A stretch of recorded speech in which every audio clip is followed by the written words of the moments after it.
Hi friends, welcome back to our new video vlogs of Subbu.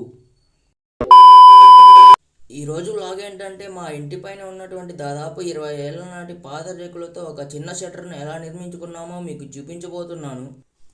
ఇంటిపైన ఇన్ని సంవత్సరాలుగా పడి ఉన్న ఈ పాత రేకులను కిందకి తీసుకోవడం అంత ఈజీ కాదు. అందుకోసం నేను నా ఫ్రెండ్ ప్రదీప్ కలిసి చాలా కష్టపడ్డాం. అన్ని రేకులను జాగ్రత్తగా కిందికి తీసుకొచ్చి చిన్న చిన్న కర్రల సహాయంతో వాటిని సెట్ చేసుకుంటూ చివరికి ఒక చిన్న షట్టర్ ఎలా తయారు చేసుకున్నాం.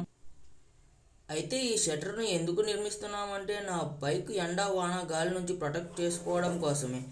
పాత రేకులను వృధాగా పడేయకుండా మన అవసరానికి ఉపయోగపడేలా ఇలా మార్చుకున్నాము. మరి ఈ షట్టర్ మేము ఎలా నిర్మించామో ఎంత కష్టపడ్డామో ఈ వీడియోలో చూశారు కదా. ఇంతటితో ఈ వ్లాగ్ను ముగిస్తున్నాను. వీడియో నచ్చితే లైక్ చేయండి మరియు ఇన్స్టా అండ్ యూట్యూబ్లో ఫాలో అండ్ సబ్స్క్రైబ్ చేసుకోండి కాదు, చేయడం మాత్రం మర్చిపోవద్దు. మళ్ళీ మరో ఇంట్రెస్టింగ్ వీడియోతో కలుద్దాం. అప్పటి వరకు టేక్ కేర్, బాయ్ బాయ్.